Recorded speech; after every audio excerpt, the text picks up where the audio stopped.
Di Jerman ada bangunan yang waktu pembangunannya lebih lama dari sejarah Indonesia.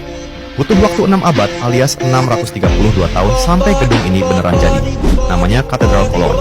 Tingginya 157 meter dan kalau kamu lihat langsung, gedung ini kelihatan kayak bangunan di film dark fantasy.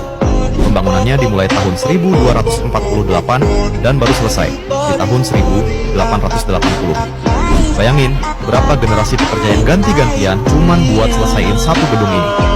Saat Perang Dunia II, kota di sekitarnya hancur total dibom belasan kali. Tapi katedral ini tetap berdiri kokoh karena rangka atapnya pakai besi, bukan kayu.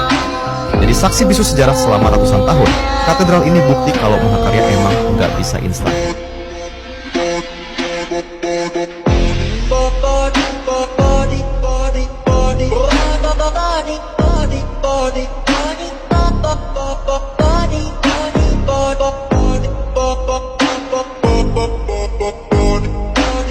Body,